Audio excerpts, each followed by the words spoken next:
A Ghanaian man who forged Nigerian passport to enter the UK 3 times is now facing deportation after living in the UK for 40 years. Oduola Toye is an expert when it comes to forging passport.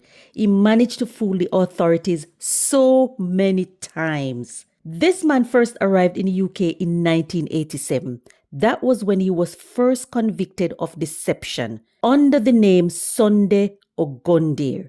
He was then deported back to Nigeria, and that was when everything started. This is one of the most unbelievable immigration stories that I've ever heard, and you will be shocked when you hear the details. So keep watching. Good afternoon, my people, and welcome back to the channel. Welcome to The Real, and thank you for your support.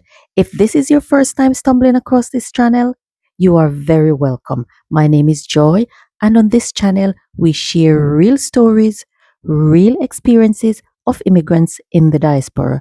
So if you like that kind of thing, please subscribe to the channel so I can share more of these stories. And don't forget to turn on that notification bell so you won't miss the next video. This story is one of the most unbelievable immigration stories that I've ever heard. So stick around. You'll be shocked as well when you hear the details. This story is a true story. It is not a made-up story.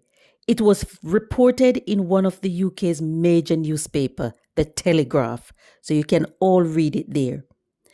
This man was first arrested and convicted for deception in 1987. He was fined and deported back to Nigeria. He later successfully applied for a visitor's visa, this time under the name Ogundare Badmus. But he was arrested on arrival to the UK in May 1993 after he was found with illegal drugs. He was sentenced to 4 years in prison at the time for that offence. Once he completed his sentence, he was deported back to Nigeria again in 1995. But this guy's case did not end there, because after that, he re-entered the UK again in breach of his deportation order in 1996. So 1 year after he was deported, he came back to the UK again. This time, when he came back to the UK, authorities did not even notice that he was back in the country. It was when he made an application for indefinite leave to remain in the UK, this time under the name Oduola Toye. This indefinite leave to remain in the country was granted to this man in 2001. So he applied for indefinite leave to remain in the UK under the same name that he first entered the UK in 1987. And this story gets more interesting because in May 2003, everything unraveled because he was arrested again by police on suspicion of multiple counts of fraud. When officers checked his fingerprints, they discovered that they were linked to various identities. So the authorities made a decision to deport him in favor of any criminal proceedings. They thought that, you know what? We're not going to prosecute him. Let's just deport him. It will be easier to just deport. So all criminal proceedings were dropped. But a mistake was made and Toye was released in error. He was released in error and he voluntarily left the UK. He thought that if I leave the UK, I'll have a better chance of returning than if I let them deport me. So he decided to leave the UK in June 2003, only for this guy to return a month later and launch an appeal to remain in the UK on the grounds that he has a child in the UK. His appeal was rejected and he was deported back to Nigeria in 2003. But this guy didn't stay long in Nigeria because the court was told that in May 2005, Toye re-entered the UK again, this time via Ireland.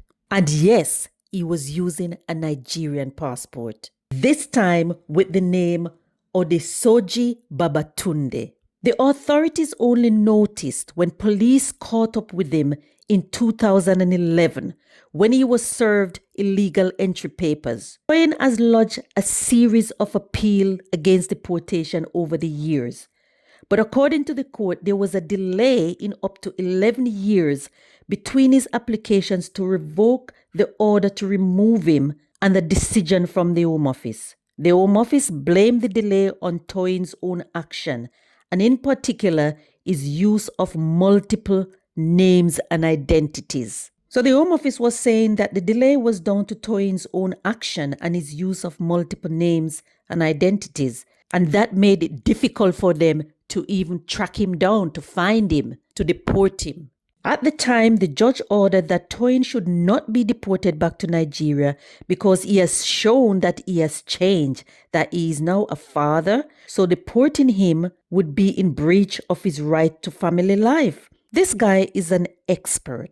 Toyin is an expert. He studied the system and he knows how to get around the system. He is now saying that he has 3 children in the UK and that his children are British and that he has the right to family life under Article 3 and Article 8 of the Human Rights Act, the right to family life. If they deport him, they would be depriving them of the right to family life. But the government is saying no. You have used different identities to come into the UK several times. You have been deported 3 times and you keep coming back with different names, different identities. This guy was being deported to Nigeria several times. Each time he came into the UK, he was deported to Nigeria because he holds a Nigerian passport. But what the authorities didn't know was that this guy was not a Nigerian. He is a Ghanaian man who forged Nigerian passport and is fighting to stay in the UK. For 40 years, he's managed to trick the system, forge his identity and re-enter the UK several times. He even managed to bag himself indefinite leave to remain in the UK. Now he's fighting one last battle, the right to remain in the UK. What do you think about this story? What are your views? Please leave me your comments in the comment section. Do you think this guy should be allowed to stay in the UK for the sake of his children? Should the right to family life outweigh the history of his fraud, his deception, and his crime? Let me know in the comment section. Or do you think it's finally time for him to go? Leave your comment in the comment section. Don't forget to like, share, and subscribe to my channel. Turn on your notification bell so you'll see when I post the next video. Thanks for watching, guys, and I'll catch you in the next one.